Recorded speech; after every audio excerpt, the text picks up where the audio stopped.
Ok, vamos a entrarle a esto. Mucha gente cree que un caso penal no arranca en un juzgado o en la oficina de un fiscal. Pero la verdad es que la historia real empieza mucho antes. Empieza en la calle con un solo documento. Hoy vamos a desmenuzar el informe policial homologado, la pieza que, literal, echa a andar todo el engranaje de la justicia. Miren, este es el famoso formato. A simple vista se ve, pues, un poco intimidante. Y la verdad es que sí tiene su chiste. Pensemos que es como el acta de nacimiento de un caso penal. Es el primerísimo registro oficial y lo llena el policía que llega primero a la escena, el llamado primer respondiente. Cada pequeño detalle que se anota aquí, cada casilla, puede ser lo que defina todo el rumbo del proceso. Bueno, en los próximos minutos vamos a seguirle la pista a este documento. Veremos su origen en la calle, cómo se transforma en parte de un expediente, su curiosa doble vida como prueba, cómo le toca pasar una prueba de fuego antes del juicio, y al final, por qué este simple papel es tan, pero tan crucial para nuestro sistema de justicia. Muy bien, empecemos por el principio, ¿no? ¿Qué es exactamente este informe policial homologado, o IPH, como le dicen todos para abreviar? La definición oficial nos da dos pistas clave. La primera, primer respondiente. Se refiere a ese agente, el primero en llegar, y sobre él cae una responsabilidad enorme: documentar absolutamente todo sin alterar nada. Y la segunda pista, registro de acciones. Ojo, esto no es un resumen de lo que pasó, es un registro súper minucioso de cada paso. A qué hora llegaron, con quién hablaron, qué encontraron, qué aseguraron, todo. Es, digamos, la primera fotografía del evento, congelada en el tiempo. Ahora, para que esto no se quede en pura teoría, vamos a usar un caso práctico. Vamos a conocer la historia de un adolescente al que llamaremos CR, que nos va a servir perfecto para ver cómo el IP cobra vida y se vuelve la columna vertebral de un caso real. Los hechos son bastante directos. Tenemos un robo, hay violencia de por medio y la detención es inmediata, lo que en derecho se conoce como flagrancia. Un policía municipal es el primer respondiente. En ese momento su tarea más importante es empezar a llenar el IPH con todo lo que vio, lo que escuchó y lo que hizo.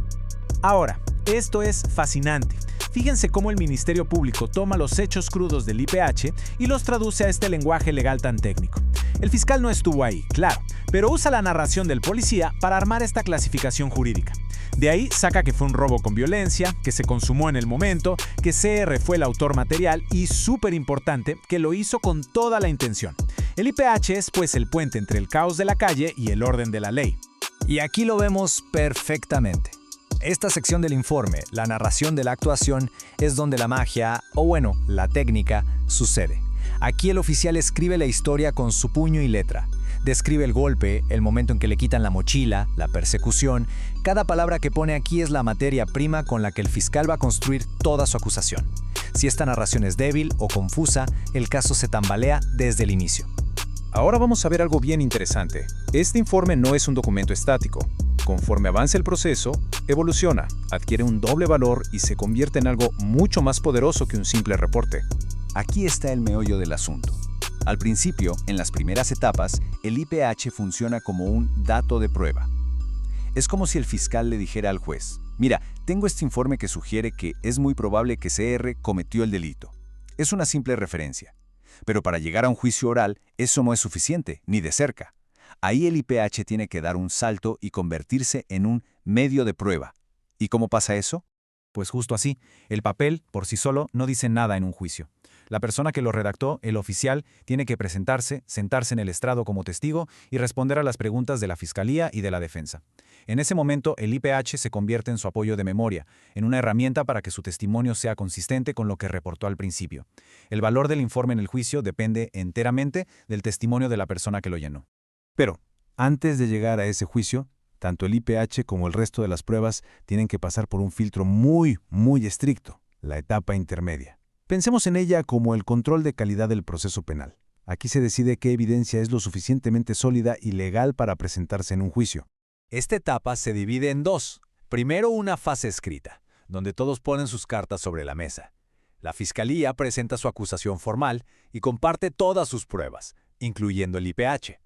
La defensa hace lo propio. Y después viene la fase oral, una audiencia donde todos se sientan frente al juez a debatir qué cartas sí se pueden jugar en el juicio y cuáles se tienen que descartar. Y esta cita lo clava. La palabra clave es depuración.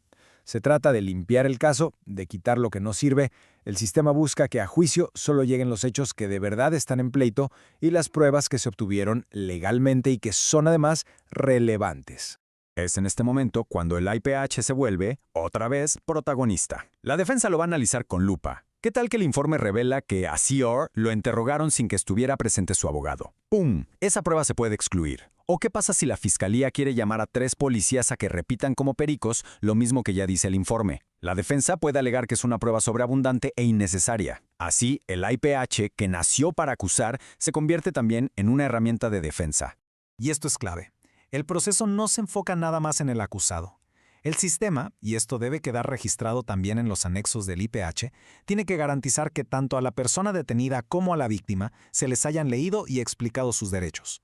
Esto nos recuerda que la justicia busca un equilibrio. Sí, castigar al culpable, pero siempre respetando el debido proceso para todos los involucrados. Y para que todo sea más ágil, existe esta figura, los acuerdos probatorios. A ver, en el caso de CR, ¿alguien va a discutir que la mochila era de la víctima? Pues no, probablemente no. Entonces, para no perder tiempo en eso, la fiscalía y la defensa pueden acordar dar ese hecho por probado. Así, el juicio se enfoca en lo que de verdad importa, en la pregunta central. ¿Fue CR quien la robó con violencia?